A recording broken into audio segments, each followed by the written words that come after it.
At Momentum Sports, we like to use wicket runs to create a great running posture with a good concentration on body positions of the ankle, knee and hip.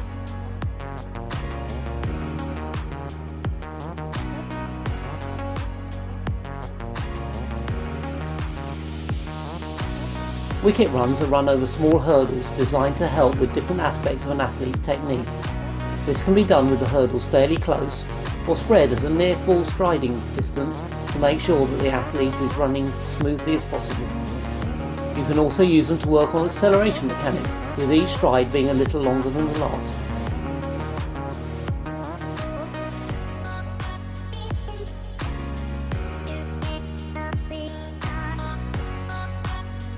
We'd recommend they are done early in a session when an athlete is fresh, and they should be something the foot athlete is fully tuned into in terms of trying to perform them as accurately as possible.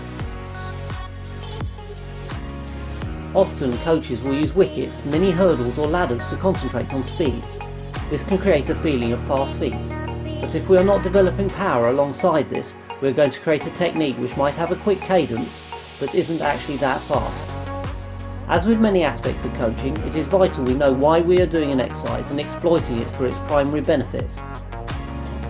Often we'll create errors in this aspect by not creating full extension through the hips, which means that we don't get good gluteal activation.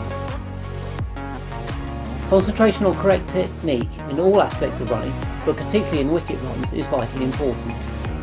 The mechanics created through this work can develop good foot recovery and a strong foot strike on the ground. There are a number of elements we'd like to focus on when doing this. For us, the main focus is on the correct position on landing, as this is where we develop the power needed to create a fast running action. If other sections of the stride are correct, this will lead to the position being solid and an athlete being able to run fast.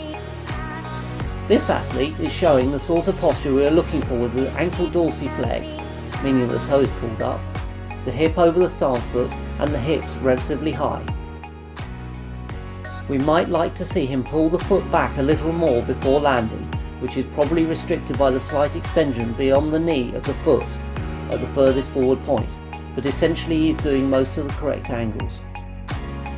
By contrast, this athlete, who is actually a quicker runner, is extending too far in front of himself on the strides and is landing with a pointy toe.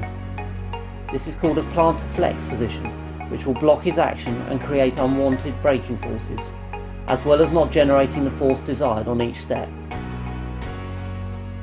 This position is a good position over the hurdle, whilst this athlete is stepping over it a little too much. Although both these athletes are in a bit of a plantar flex position, you can see the one on the left is slightly more so than the one on the right. This is an example of the hurdles being a little close together for the athlete, and is not necessarily the athlete's fault. He is both taller and stronger than the athlete on the right.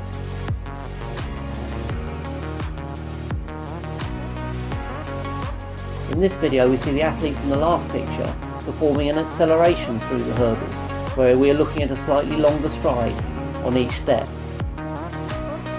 This can be used to develop start mechanics. To summarise, wicket runs are best done with someone watching you, or you videoing yourself, so that you can review the technique and then work on improvements.